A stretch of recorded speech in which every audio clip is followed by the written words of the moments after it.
ನಮಸ್ಕಾರ. Media focus ವೀಕ್ಷಕ ಮಿತ್ರರಿಗೆ ಸ್ವಾಗತ. ನಾನು ಶ್ರೀಪತಿ ಹೆಗಡೆ ಹಕ್ಲಾಡಿ.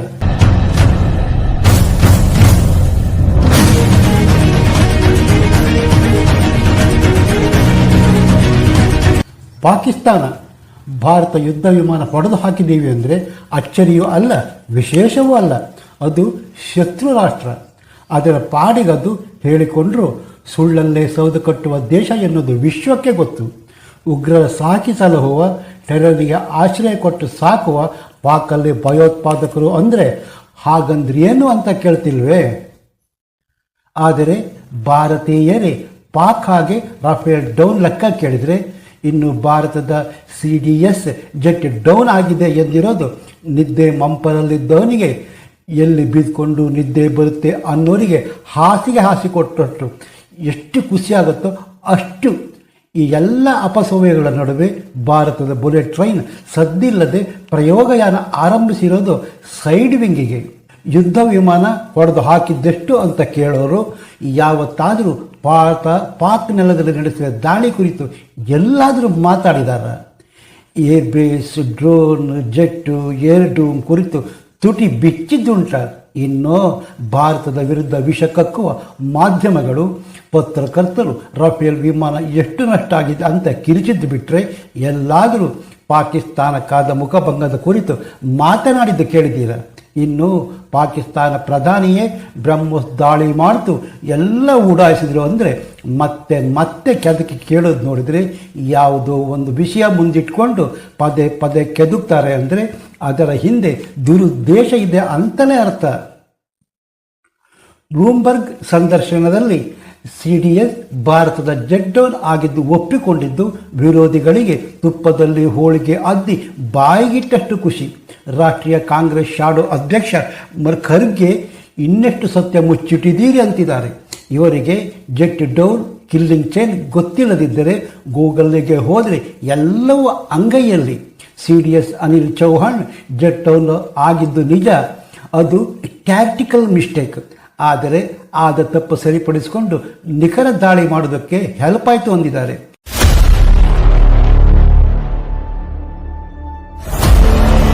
ಇನ್ನು ಪಾಕಿಸ್ತಾನ ರಫೇಲ್ ಯುದ್ಧ ವಿಮಾನ ಹೊಡೆದಾಕಿದರೆ ಅದರ ಕುರುವಾದರೂ ಸಿಗಬೇಕಿತ್ತಲ್ಲ.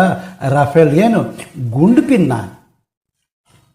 CDS ಚೌಹಾಣ್ ಸಂದರ್ಶನಕ್ಕೆ ಮುನ್ನ ಅವಧೇಶ್ ಕುಮಾರ್ ಭಾರತಿಗೆ ಹೇಳಿಕೆ ಕೊಟ್ಟಿದ್ರಲ್ಲ, ಅದರಲ್ಲೂ ನಮ್ಮ ಜೆಟ್ ಸುರಕ್ಷಿತವಾಗಿ ಮರಳಿವೆ, ಎಲ್ಲ ಪೈಲಟ್ಟು ಸುರಕ್ಷಿತವಾಗಿ ಮರಳಿದ್ದಾರೆ ಅಂದಿದ್ರಲ್ವ. ಯುದ್ಧ ಅಂದಮೇಲೆ ನಷ್ಟವಿಲ್ಲದೆ ಆಗೋಲ್ಲ. ಹಾಗಂತ ನಷ್ಟ ಮುಖ್ಯವಲ್ಲ, ಗುರಿ ಮುಖ್ಯ. 1971 ಪಾಕ್ ಭಾರತ ಯುದ್ಧದಲ್ಲಿ ಭಾರತ 1100 ಯೋಧರ ಮೃತಪಟ್ಟಿದ್ದರು. ಯುದ್ಧ ಗೆದ್ದ ಧೀರ ಮಹಿಳೆ ಅಂತ ಇಂದಿರಾ ಗಾಂಧಿನ ಅಟ್ಟಕ್ಕೇರಿಸಿದರು. ಈಗ ಲೆಕ್ಕ ಕೇಳಿದರೆ ಹೇಗೆ? ಆದರೆ ಭಾರತೀಯ ಪಾಕಿಸ್ತಾನಿಗಳಿಗೆ ಭಾರತ ಗುರಿ ಸಾಧಿಸಿದ್ದು ಮುಖ್ಯವಲ್ಲ, ಎಷ್ಟು ನಷ್ಟ ಆಗಿದೆ ಎನ್ನುವುದೇ ಮುಖ್ಯ. ಇನ್ನು ಕೆಲವು ಮಾಧ್ಯಮ ಭಾರತದ ವಿರುದ್ಧ ಪ್ರಪಕಾಂಡ ಸೃಷ್ಟಿಗಾಗಿ ಕಾಯ್ತಾ ಕೂತಿದೆ. ಆದರೆ ಭಾರತ ಆತ್ಮನಿರ್ಭರ ಮೂಲಕ ಮುನ್ನಡೆಯುತ್ತಿದೆ. ಇಂಧನ ಆಮದು ರಫ್ತಿಗಾಗಿ 80,000 ಕೋಟಿ ವೆಚ್ಚದಲ್ಲಿ ಟ್ಯಾಂಕರ್ ಹಡಗು ನಿರ್ಮಾಣಕ್ಕೆ ಮುಂದಾಗಿದೆ. ಭಾರತದ ಯೋಜನೆಗೆ ಜಪಾನ್, ಕೊರಿಯಾ, ಸೌದಿ ದೇಶ ಹೂಡಿಕೆಗೆ ಮುಂದಾಗಿರೋದು ಮುನ್ನಡೆಗೆ ಬರೋದೇ ಇಲ್ಲ. ಮೋದಿ ಬುಲೆಟ್ ಟ್ರೈನ್ ಬಂತ, 15 ಲಕ್ಷ ಬಂತ ಎನ್ನುವರಿಗೆ ಭಾರತದ ಬುಲೆಟ್ ಟ್ರೈನ್ ಪರೀಕ್ಷೆ ಜಪಾನಿನಲ್ಲಿ ನಡೀತಿದೆ ಎನ್ನುವುದಾದರೂ ಗೊತ್ತಾ? ವೈರಿ ದೇಶದ ಹಾಗೆ ನೆಗೆಟಿವ್ ಹುಡುಕೋದ್ರಲ್ಲಿ ಪಾಸಿಟಿವ್ ಕುರಿತು ಯೋಚಿಸಬೇಕಲ್ವಾ?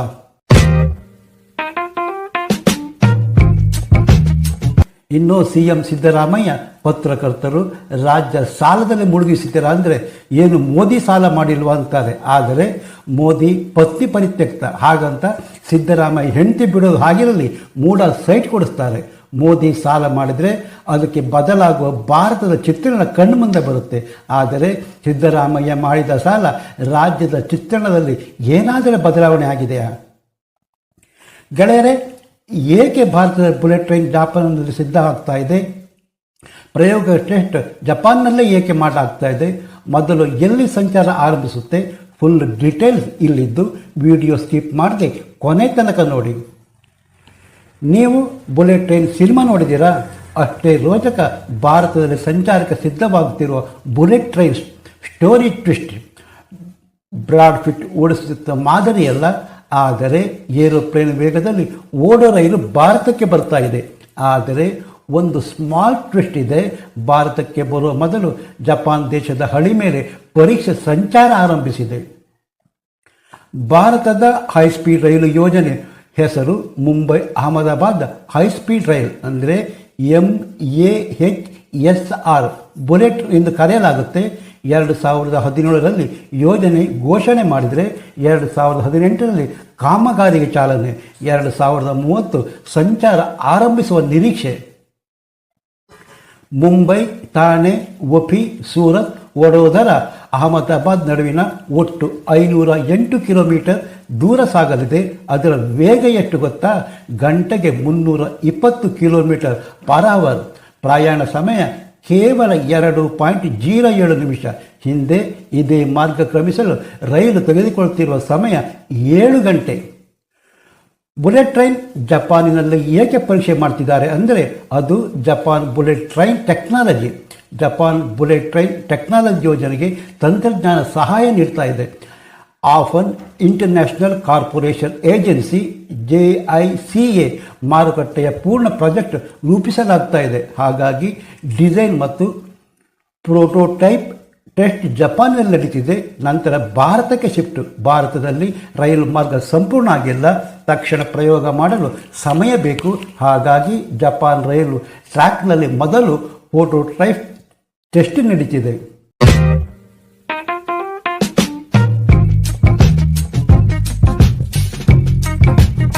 ಬುಲೆಟ್ ಟ್ರೈನ್ ವೆಚ್ಚ ಬರೋಬ್ಬರಿ 1.10 ಲಕ್ಷ ಕೋಟಿ, 81% ಹಣ ಜಪಾನ್ ಲೋ ಇಂಟರೆಸ್ಟ್ ಲೋನ್, ಅಂದರೆ 0 ಇಂಟರೆಸ್ಟ್ ಸಾಲದ ಅವಧಿ 50 ವರ್ಷ. ಭಾರತದ ಪಾಲು 19%. L&T, Tata project, NCC, Japan ಸೂಜಿಲ್ಡ್ ರೈಲ್ ತಯಾರಿ, Japan Hitachi, Kawasaki plus, Kawasaki heavy industries. 2018 loan ಒಪ್ಪಂದ ಮಾಡಿಕೊಳ್ಳಲಾಯಿತು. 2019 ಪ್ರಾಥಮಿಕ ಡಿಸೈನ್, 2020 ಕೊರೋನಾ ಸಮಯ ಆಗಿದ್ದರಿಂದ ಭೂಸ್ವಾಧೀನ ಪ್ರಕ್ರಿಯೆಗೆ ವಿಳಂಬ. 2022ರಲ್ಲಿ ಭೂಸ್ವಾಧೀನ 85-95 ಮುಗಿದ ನಂತರ ಕಾಮಗಾರಿಗೆ ಸಿಕ್ತು ವೇಗ. 2025ರಲ್ಲಿ ಟ್ರ್ಯಾಕ್ ಲೇಯಿಂಗ್. 2027-2028 ಟ್ರಯಲ್ ಸಂಚಾರ. ವೇಗ 350 kilometre per hour. Operational speed 320. Quick braking system, earthquake detection sensors. Rail ಅಂದರೆ ಹೆದರಿಕೆಯಲ್ಲ, ಸೆಕ್ಯೂರಿಟಿ. ವೇಗ ಭವಿಷ್ಯ. ಬ್ರಾಡ್ ಫಿಟ್ ಫೈಟ್ ಮಾಡೋ ರೈಲು ಈಗ ನಮ್ಮಲ್ಲಿ ಫ್ಲೈಟ್ ವೇಗದತ್ತ.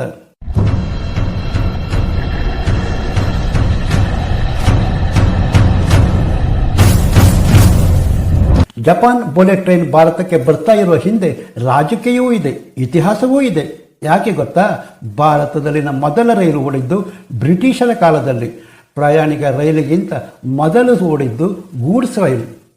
ಭಾರತದ ಮೊದಲ ರೈಲು 1853 ಏಪ್ರಿಲ್ 16ರಂದು ಬಾಂದ್ರಾ ಠಾಣೆ ಮೂಲಕ ಆರಂಭಿಸಿದ್ದು. ಸಂಚಾರ ದೂರ 34 ಕಿಲೋಮೀಟರ್. ಇದು ಸ್ಟೀಮ್ ಇಂಜಿನ್ ರೈಲಿನಲ್ಲಿ 400 ಜನ ಪ್ರಯಾಣಿಸಿದರು.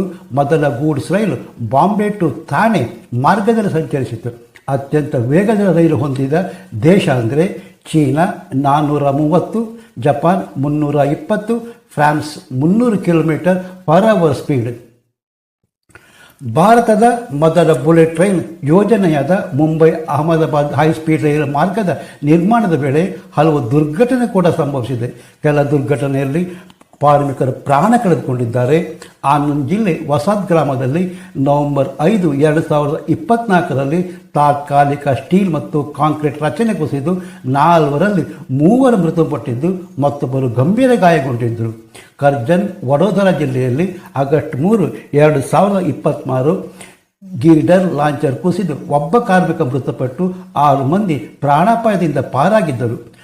ಅಹಮದಾಬಾದ್ನಲ್ಲಿ ಮಾರ್ಚ್ 24, 2025ರಂದು ಸೆಗ್ಮೆಂಟಲ್ ಲಾಂಚಿಂಗ್ ಗ್ರ್ಯಾಂಡ್ ಕುಸಿದು ರೈಲು ಸೇತುವೆ ವ್ಯತ್ಯಯ ಉಂಟಾಯಿತು. ದುರಂತದಲ್ಲಿ ಮೃತಪಟ್ಟ ಕಾರ್ಮಿಕರ ಕುಟುಂಬಕ್ಕೆ 20 ಲಕ್ಷ ಪರಿಹಾರ ರೈಲ್ವೆ ಇಲಾಖೆ ವಿತರಿಸಿದೆ. ರಾಷ್ಟ್ರೀಯ ಹೈಸ್ಪೀಡ್ ರೈಲು ಮಾರ್ಗ ಲಿಮಿಟೆಡ್ NHRCL ಘಟನೆ ತನಿಖೆ ನಡೆಸ್ತಾ ಇದೆ. ಭವಿಷ್ಯದಲ್ಲಿ ಇಂತಹ ಘಟನೆ ಪುನರಾವರ್ತನೆ ಆಗದಂತೆ ಸೂಕ್ತ ಕ್ರಮ ತೆಗೆದುಕೊಳ್ತಾ ಇದೆ. 2022-23ರಲ್ಲಿ 23,139 ರೈಲು ಅಪಘಾತ ಸಂಭವಿಸಿದರೆ 20,792 ಜನ ಪ್ರಾಣ ಕಳೆದುಕೊಂಡಿದ್ದಾರೆ. ಬಹುತೇಕ ಪ್ರಯಾಣಿಕರು ತಪ್ಪುಗಳಿಂದ ಸಂಭವಿಸಿದೆ. ರೈಲು ಹಳಿ ದಾಟುವಾಗ ಅಜಾಗರೂಕತೆ, ಚಲಿಸುತ್ತಿರುವ ರೈಲಿಂದ ಇಳಿಯುವ ಅಥವಾ ಏರುವ ಪ್ರಯತ್ನ, ಮೊಬೈಲ್ ಬಳಕೆ, ಇತರ ಗಮನದಿಂದ ಹಳಿಯಲ್ಲಿ ಬೀಳುವುದು, ಸೆಲ್ಫಿ, ವಿಡಿಯೋ ಹುಚ್ಚು ಬಹುಪಾಲು ಘಟನೆ ಅನುಪಾತೀಯ ಅಪಘಾತ ಎಂದು ಪರಿಗಣಿಸಲಾಗುತ್ತಿಲ್ಲ. ಯಾಕೆಂದರೆ ಅವುಗಳಲ್ಲಿ ರೈಲ್ವೆ ವ್ಯವಸ್ಥೆಯ ದೋಷ ಇಲ್ಲ. ಜಪಾನ್ ಭಾರತಕ್ಕೆ 2 ಶಿಂಕಾನ್ಸೆನ್ ರೈಲು ಸೆಟ್ E5 ಮತ್ತು E3 ಉಡುಗೊರೆಯಾಗಿ ನೀಡ್ತಾ ಇದೆ. ಬುಲೆಟ್ ರೈಲು ದೇಶದ ಭೌಗೋಳಿಕ ಮತ್ತು ಹವಾಮಾನ ಪರಿಸ್ಥಿತಿಗಳಿಗೆ ಅನುಗುಣ ಪರೀಕ್ಷೆ ನಡೆಯುತ್ತಿದೆ. ರೈಲು ಅತ್ಯಾಧುನಿಕ ತಪಾಸಣಾ ವ್ಯವಸ್ಥೆ ಹೊಂದಿದೆ. ಹಳಿಗಳ ಸ್ಥಿತಿ, ತಾಪಮಾನ ಸಹಿಷ್ಣುತೆ ಮತ್ತು ಧೂಳಿನ ಪ್ರತಿರೋಧ ಮಾಹಿತಿ ದಾಖಲಿಸುತ್ತೆ. ಡಾಟಾ ಮೇಕ್ ಇನ್ ಇಂಡಿಯಾ ಅಡಿಯಲ್ಲಿ ಮುಂದಿನ ಪೀಳಿಗೆಯ ಈ 10 ಸರಣಿ ಬುಲೆಟ್ ರೈಲುಗಳ ಭವಿಷ್ಯದ ತಯಾರಿಕೆಯಲ್ಲಿ ಬಳಸಲಾಗುತ್ತೆ. ಮುಂಬೈ ಅಹಮದಾಬಾದ್ ಹೈಸ್ಪೀಡ್ ರೈಲು ಕಾರಿಡಾರ್ನಲ್ಲಿ ಥಾಣೆ, ಮೀರಾರ್, ಬೋಯಿಸರ್, ವಾಪಿ, ಸೂರತ್ ಮತ್ತು ವಡೋದರ ಸೇರಿದಂತೆ ಒಟ್ಟು 12 ನಿಲ್ದಾಣ ಬರುತ್ತೆ. ಪ್ರಯಾಣ ಕೇವಲ 2 ಗಂಟೆ 7 ನಿಮಿಷ. ಜಪಾನ್ ರೈಲು ಸುರಕ್ಷತೆ ಮತ್ತು ವಿಶ್ವಾಸಾರ್ಹತೆ ಮಾನದಂಡ ಅಳವಡಿಸಿಕೊಳ್ಳುವ ಯೋಜನೆ ಕುರಿತು ನಿಮ್ಮ ಅಭಿಪ್ರಾಯ ಕಾಮೆಂಟ್ ಮಾಡಿ. ವಿಡಿಯೋ ಇಷ್ಟವಾದರೆ ಲೈಕ್ ಮಾಡಿ, ಶೇರ್ ಮಾಡೋದು ಮರಿಬೇಡಿ. ಮೀಡಿಯಾ ಫೋಕಸ್ ಚಾನಲ್ ಸಬ್ಸ್ಕ್ರೈಬ್ ಆಗೋದು ಮರಿಬೇಡಿ. ಮತ್ತೊಂದು ಹೊಸ ವಿಷಯದೊಂದಿಗೆ ನಿಮ್ಮ ಮುಂದೆ ಬರುತ್ತೇನೆ. ಅಲ್ಲಿಯ ತನಕ ನಮಸ್ಕಾರ. ಜೈ ಕರ್ನಾಟಕ, ಜೈ ಹಿಂದ್.